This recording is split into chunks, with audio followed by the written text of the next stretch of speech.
I plugged Joe's behavior into AI. Nice. And it said, early warning, red flags. Watch this guy, problem child. Did you look at all of the variables? Yes. Wow. Yeah. Well, AI can do that in just seconds. Mm-hmm. And it said... Problem child. It said cut bait. Yeah. Cut bait? Cut bait. That's what it said. That cut mean bait. like fired? Just get rid of that guy. Wow. He's nothing but dead weight. Yep. Guess I'm going to go then.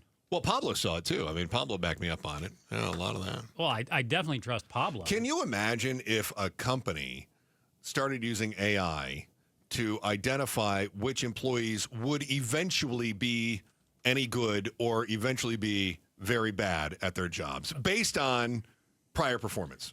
Can we not kid ourselves? Don't you think that's already going on? I think that it's always been what we would call human intuition in the past. They bring in the Bobs. Yeah, they bring in the Bobs, consultants. Mm-hmm. Consultants aren't always right, but there's a reason that they're around, right? I've worked with some consultants and I go, that guy doesn't know his head from the hole in the ground. And I've worked with some other consultants who I started out thinking, that guy doesn't know his head from the hole in the ground. And you concluded? In the end, I ended up respecting a lot of what they did, but a lot of that had to do with my own ego and my own blind spots, right? Mm-hmm. So I don't know, however, if AI comes in and starts telling me how to do things, if I'm suddenly going to feel like, well, the computer knows better, And it certainly doesn't have any bedside manner. Right? Yeah. It certainly doesn't know how to approach me with information to make me better. And that's what the Phoenix police are working on right now, is they go, you know what we need to do? We need to bring in the analytic software to identify which cops might be bad. Yeah, over the next 12 to 18 months, the department's going to install some predictive modeling software. It's going to collect all kinds of data. It's going to look through dozens of variables, 91 in all, to identify cops who are experiencing things like burnout, or they've racked up a number of complaints and repeatedly hit use of force measures. Okay. So, yeah, I'm skeptical. Are you optimistic or pessimistic? Little bit of both, but more so just broad brushing, pessimistic. Okay. I'm skeptically optimistic. Okay. I am. Okay. Because I think that what we're doing is we're creating a data set and we're figuring out how to filter that data in a way that better enumerates that intuition that we have. I'll give you an example. Yeah, please do. Suppose that you are a teacher. Okay. And you've got a kid who comes in and the kid is struggling in class, but the kid comes in every day. Think fourth grader. Okay. The kid comes in every day and the kid doesn't bathe very often. The kid is dirt under the fingernails. The clothes, quite obviously, are not getting washed very often. Hair is unkempt. And you talk to the kid because you're a teacher. You care about all the kids in your class, right? And you want to see them all do really well. But this kid is falling behind. He's very dirty and he doesn't speak very well. His grammar is very poor. So you know that whoever his influences are, they're not well educated at the very least. And you said, little Joe, what's going on at home? So, yeah, it's exactly what you do. And the kid goes, well, you know what? Hey, when you get home, do you do your homework? Well, I wait until mom gets home. Oh, well, what time does mom get home? 9.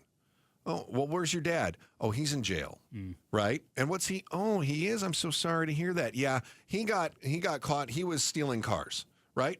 So you find out that the upbringing of this child is not strong, that mom is not there, probably because she's working a couple of jobs. A lot of trauma. A lot of trauma in there, right? Now, you know that kid is going to have an uphill battle, right? He's already falling behind in fourth grade. He doesn't have the strong influence at home. He doesn't have the parental figures at home.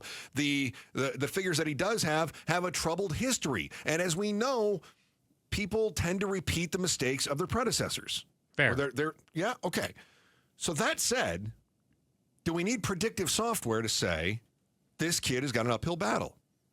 Would the predictive software say this kid has an uphill battle based on the criteria that mom is not available, he's a latchkey kid, dad is behind bars, uncles have been in and out of prison, babysitter is a drug dealer, right?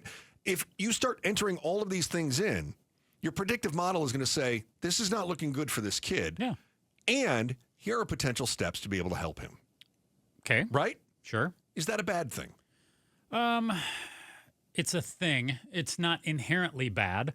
I mean, it is also possible that that same kid, based on those things that you just put in there, Sure. if you take out the poor hygiene, the clothes, the things like that, it's possible that that kid could be an honor student, could be highly performing. Even with dirty clothes, Joe. No, I'm just... I mean, you've already been criticized for your attire today, and you're doing okay. I'm criticized every day for my Fair. attire. Fair.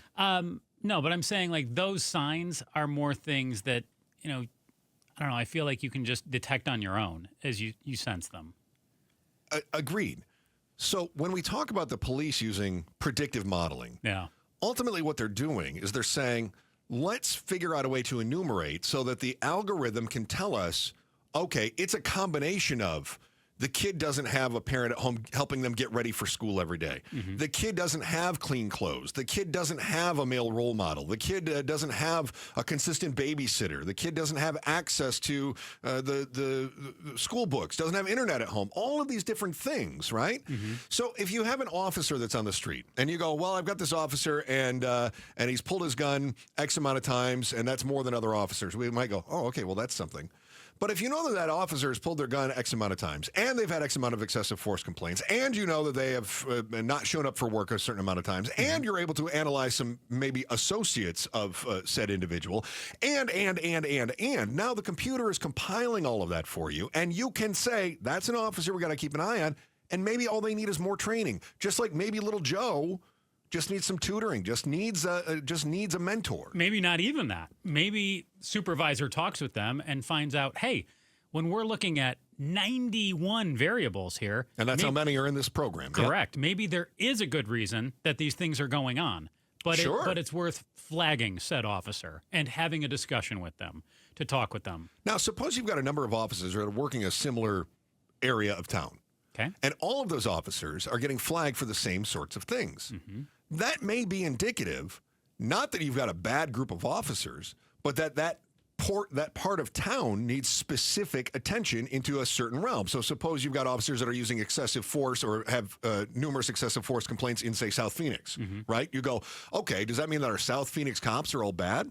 Not necessarily. No. Does it mean South Phoenix is a more violent area and maybe we need more patrols? Yeah, it could mean that. Yeah. Data is valuable. So is data. The issue is all of them. Mm-hmm. Yeah. Yeah.